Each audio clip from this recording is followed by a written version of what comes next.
Ik denk dat je deze kubuswoningen in Rotterdam wel eens hebt gezien. Ze zijn wereldberoemd. Maar wist je dat dit niet de originele kubuswoningen zijn? Voor het originele exemplaar moeten we naar Helmond.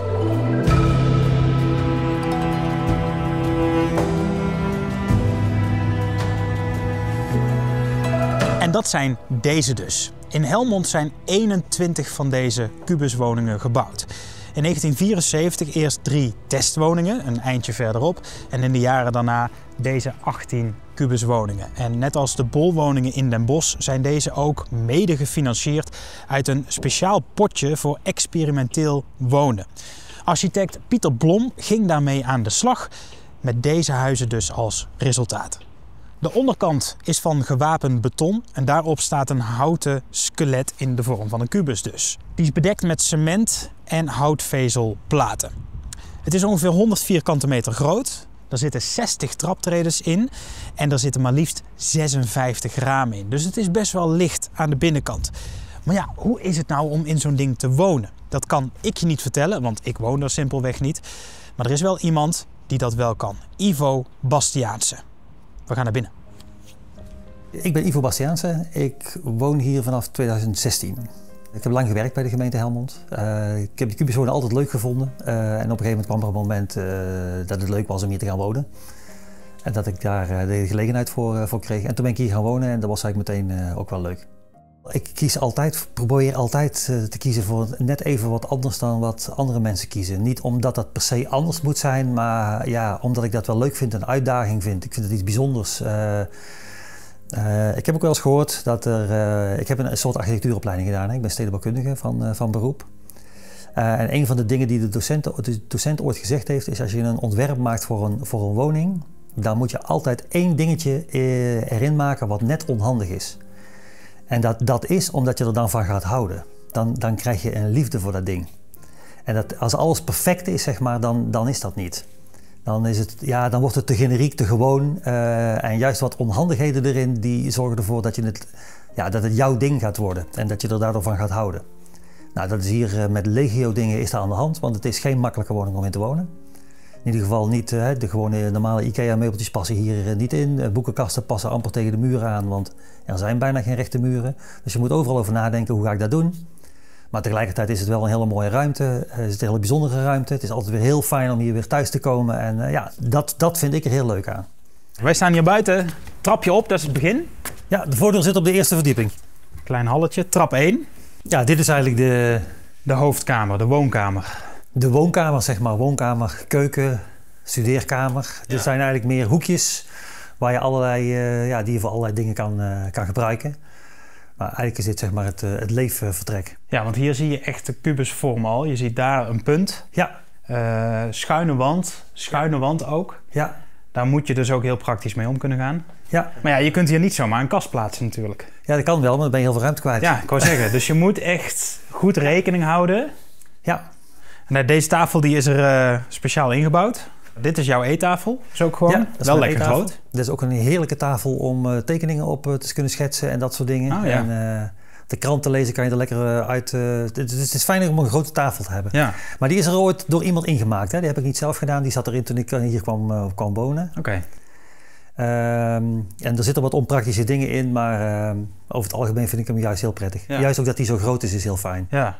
Want hoe doe je dat stel je viert een verjaardag, dan zit de kiet hier vol of zo? Of hoe, Ja, dat kan, maar dan lopen mensen rond, hè. Dan gebruiken we alle verdiepingen. En dan sommige mensen zitten, andere mensen staan. Het is echt een huisfeestje waar gewoon, maakt niet uit welke kamer het is. Nee, dat mogen ze overal zijn. Op buiten zelfs ook nog, als het een beetje weer is. Ja, tuurlijk. Ja.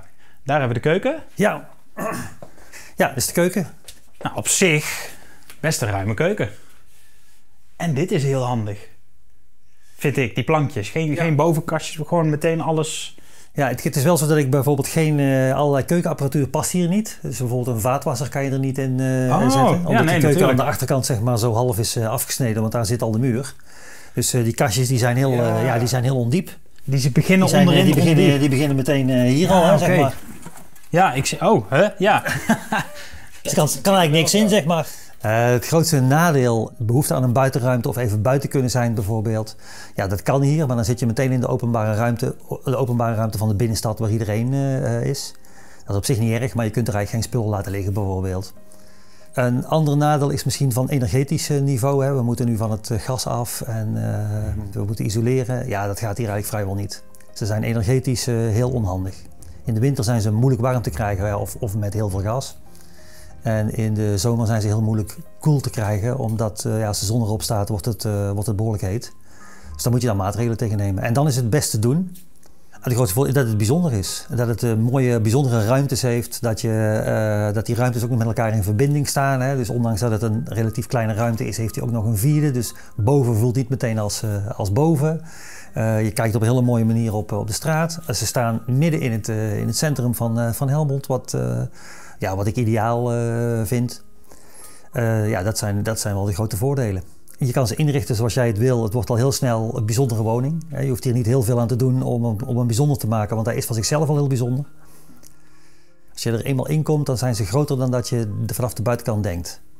Dus er zit eigenlijk, er zit in ieder geval voor mij alleen zeker voldoende ruimte in. Dan hebben we trouwens hier nog een hoekje.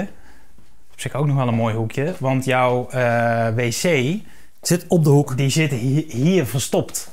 Ja. Echt heel verstopt. Gewoon, je moet het hoekje om. Heel klein, smal deurtje. Je mag de wc ook zien, maar ik weet niet of dat interesseert. Nou ja, het is zo'n weggestopt hoekje is het zo'n beetje. Ja. Nou vind ik ook dat een wc niet zo pontificaal in je woonkamer uit moet komen, wel? Dat is ook wel zo, dat klopt. Maar ook hier weer een trapje op en weer dit en een klein deurtje en van alles. Als je hier woont, word je op de een of andere manier mega creatief, lijkt me. Ja. Bij elk ding wat jij ziet, als je door een winkel loopt, denk je van... Zou dat bij mij passen, ja of nee? Ja. Je moet het eigenlijk altijd aanpassen, achteraf nog.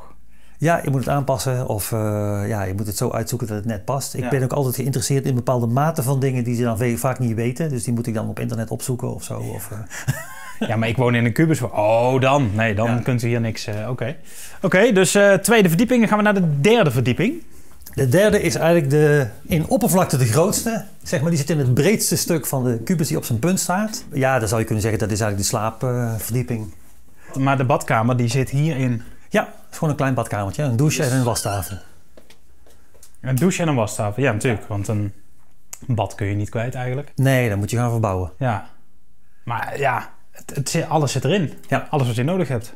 Oké, dit is jouw slaapkamer. Die is best wel ruim. Ja, die is redelijk groot. Voor een slaapkamer.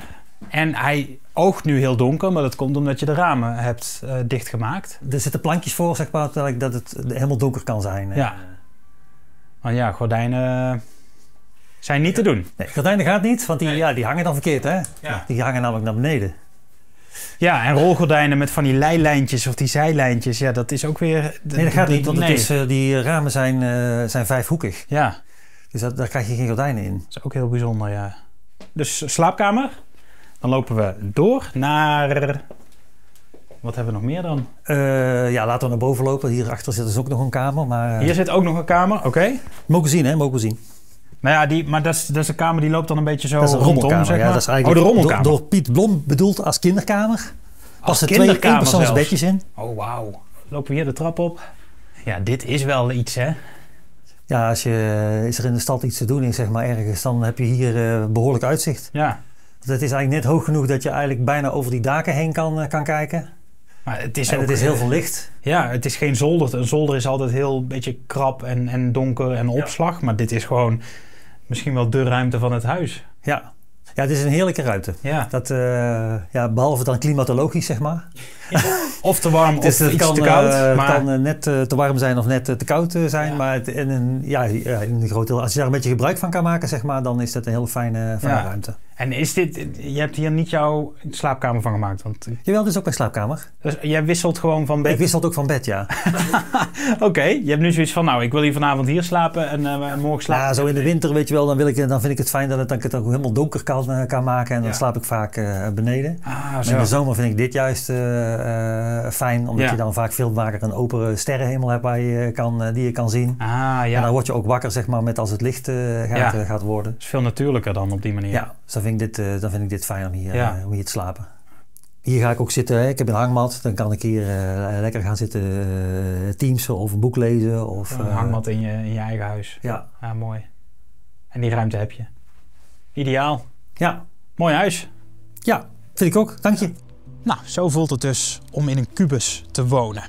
Ze komen heel sporadisch te koop, dus mocht je het nou echt willen, dan moet je Funda even heel goed in de gaten houden.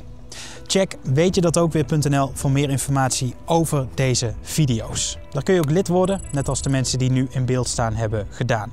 Enorm bedankt daarvoor. Bedankt ook voor het kijken, want ik zie je heel graag in de volgende.